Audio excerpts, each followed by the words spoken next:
Dans le secteur agricole, économiser les intrants non renouvelables ou de synthèse, diminuer le recours aux produits de protection des plantes tout en garantissant la souveraineté et la sécurité alimentaire est un enjeu économique et sociétal majeur. Historiquement, l'agriculture a eu recours à des intrants non renouvelables et ou issus de synthèse.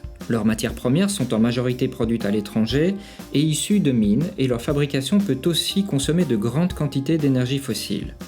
Avec les perturbations industrielles et logistiques dues au Covid, la crise énergétique due au conflit en Ukraine et la pénurie de certains gisements, l'Europe a pris conscience de sa grande dépendance industrielle et du risque de rupture des chaînes d'approvisionnement en matières premières.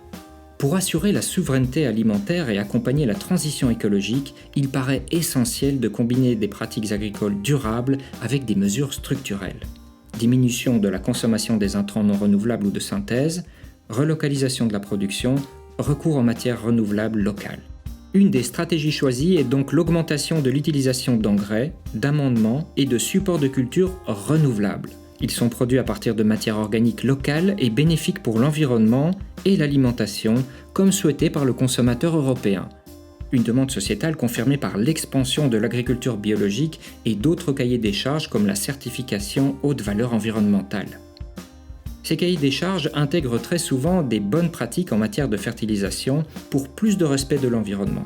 La France dispose d'un large panel de matières premières renouvelables pour alimenter la production de fertilisants durables.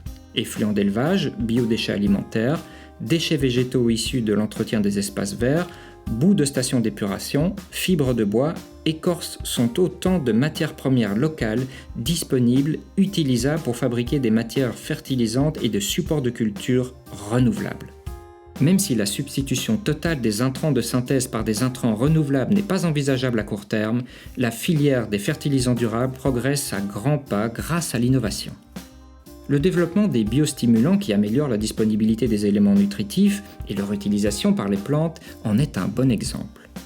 Encourager ces innovations, contribuer au partage et à la diffusion des connaissances font partie des missions principales de l'AFAIA pour relever au mieux les défis techniques, agronomiques et environnementaux qui se présentent.